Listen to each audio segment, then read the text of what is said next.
What is up? Welcome back to another video. Today's video, we will be revisiting a topic of conversation that I brought up about 3 years ago. One of my earlier videos on this channel was discussing the differences between the Pentax MX and the Pentax ME Super, and primarily which one of these two I preferred. Now, at the time of recording that video, I believe I had kind of set my sights on the ME Super. That was my primary camera at the time, and it is really, and still to this day, a fantastic camera. Obviously, it has the full auto setting as well as a manual option with the 2 buttons to control your shutter speeds, a 1/125th of a second flash sync speed, and a bulb, the last two of which are, of course, operational with or without a battery, which is nice. Over on this area, you have your ASA selection dial as well as your exposure compensation.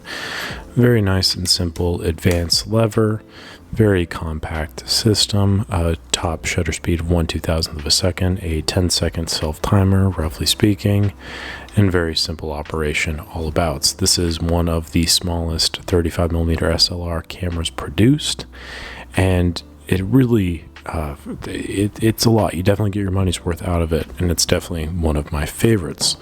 On the other hand, you have the Pentax MX. Now, at first, I was not super fond of this camera due to the more hollow feeling advance. It is by nature of the cloth shutter with a top shutter speed of 1/1000th, a flash sync speed of 1/60th of a second, a bulb setting, but all speeds and flash sync can be fired with or without a battery. The ASA selection dial sits underneath this, which can be adjusted by simply pressing down the silver button and rotating the exterior of the selecting knob. Very simple advance lever, a locking mechanism, and a indicator to show whether or not the frame is advanced. Pretty much nothing going on over here, but it definitely leads to a very simplistic design. You have a 10-second self-timer as well as serving dual purpose for a stop-down lever. Functionally, these are completely different systems, although form factor wise these are virtually identical. The MX kind of served as more of the flagship of Pentax's SLR line, its predecessor being the KX and its successor being the LX. This kind of sits in the middle of that. The ME Super is kind of a bridging point from the more introductory ME, MG models, and then later on the MV and so on and so forth. But it has the manual settings as well as the auto, unlike the ME, which just had the auto. So a lot has changed in 3 years, just not only in my life personally, but also in the world and in the photographic experience. And I think one thing that has really hearkened to my work personally is that of restraint to some degree. And I don't often find myself doing what I used to do, which was just kind of rolling around the deserts of Arizona, ripping through a roll of film through the windshield or, window of my car. Instead, I find myself really taking time to enjoy the process of shooting film and really try to make the most of each particular frame. More of a quality over quantity, although the quality is subjective. And I feel like in that circumstance, the MX really lends itself to that experience. I think that the mechanical nature of it, I think that the lack of an auto feature really benefits itself to slowing down, taking your time to compose the right shot, make sure that all your settings are correct, and really make adjustments to fine-tune that. Whereas I feel like with the ME, I kind of lean on the crutch of the auto a little bit too much at times, and I find myself more just kind of ripping through a roll as opposed to really enjoying the experience and feeling as present as I could be.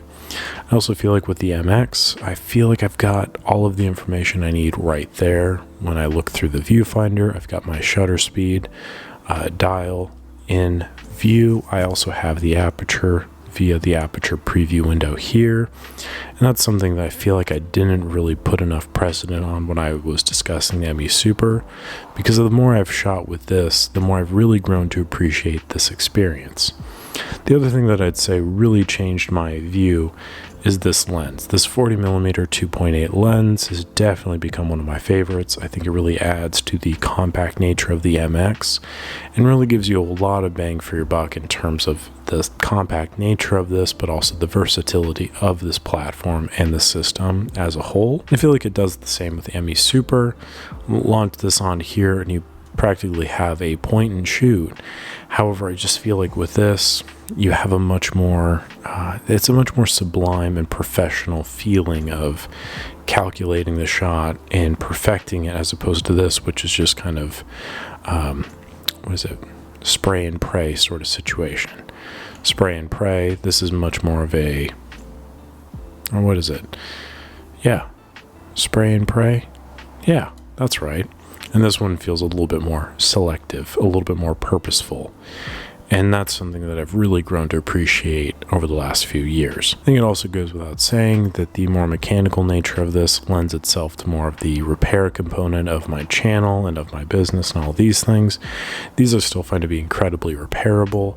However, as time goes on, more electrical problems are going to require more parts, which are not going to be reproduced and which are going to be harder to find different sources for. So this is something that I'm also keeping in mind. So I feel like moving forward, the MX is just going to be a much more viable option. Hand in hand with that, I feel like the lack of batteries required for the system makes it a much more reliable camera to have when you're out on a trip or don't have access to batteries readily, or if it happens to be kind of cold and the batteries are draining faster. This is something that you can kind of rely upon working very consistently. Whereas this one, obviously, there are limitations when you do not have enough power. So essentially the arguments kind of boil down to what I prefer, which is basically what the first video was. So I'm not trying to say that this is going to be the perfect camera for you, because I really like it, and I'm not saying that this is going to suck because I'm not as fond of it. Both of these cameras in my mind are pretty much 1 and 2 in my heart. I really do appreciate both of these systems. I just feel like as I'm kind of developing my photographic journey and stuff, I find myself grabbing the MX and feeling more inclined to shoot with this as opposed to the ME Super, because I feel like I've kind of outgrown this in a way.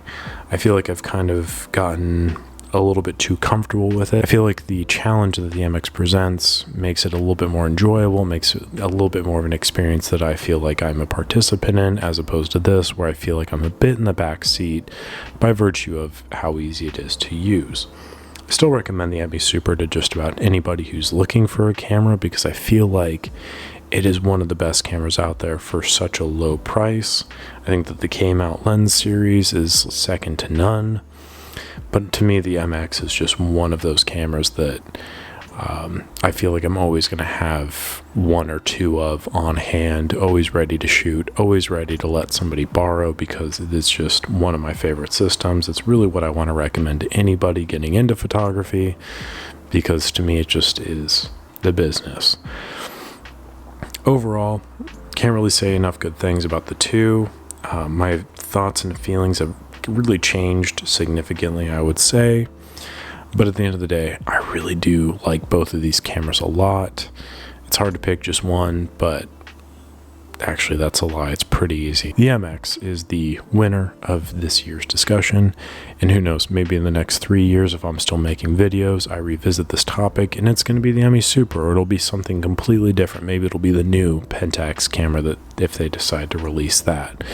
But until then, until that happens, I'm going to probably be out there shooting my MX with the 40mm lens or whatever other lens I find handy, because I genuinely do love this system, and I just find it really fun to use. And I feel it's really because I do find this platform to be super accessible, super easy to use, and really something that I just want to continue to master and to continue to appreciate. I plan on making a few more videos regarding the Pentax MX, so if you have any questions, make sure to comment them down below. Let me know what you think. Which of the two do you prefer, or is there another option that I'm not even really discussing here that you think I'm overlooking? I'd love to hear what you think. Thank you very much for watching. Make sure to like the video if you enjoyed it, subscribe to the channel, all that good stuff, and I'll catch you on the next one.